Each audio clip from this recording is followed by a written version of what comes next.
Fortunately, Python provides us a very simple way of accomplishing these changes in data type. First, let's look at the simpler problem of converting numbers into strings of characters. In other words, we want to tell the computer to interpret a number not as something that you can add or subtract or multiply, but as text, just like a text message. It'll become more clear as we go through our material why this is useful, but for now, let's just focus on how to do it. So here we have a variable, myNumber, with a value 5.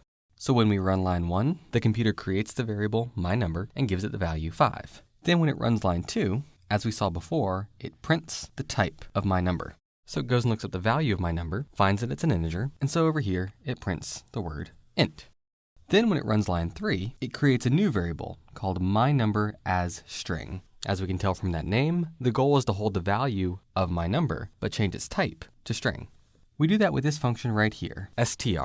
str is a function like print and type, so it's followed by these parentheses. What str does is it takes whatever is inside the parentheses, converts it to a string, and then returns that string.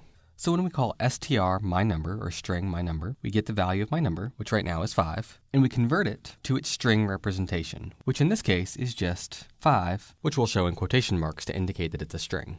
Once the function has converted the value of myNumber to a string, it basically replaces the function call itself with that value.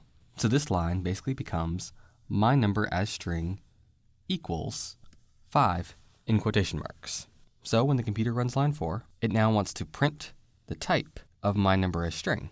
It goes and looks at the value of myNumber as string, finds that it's 5 in quotation marks, and knows that that represents a string of characters. And so it prints that it's an instance of the string class or the string data type. So we've taken an integer, 5, and we've converted it to a string, 5 in quotation marks. The difference here is that the number 5 we can use in things like addition and subtraction and multiplication, whereas the string 5 we can use in things like printing text, converting to uppercase, although that doesn't make sense here, and other functions that are more specific to dealing with text than dealing with numbers.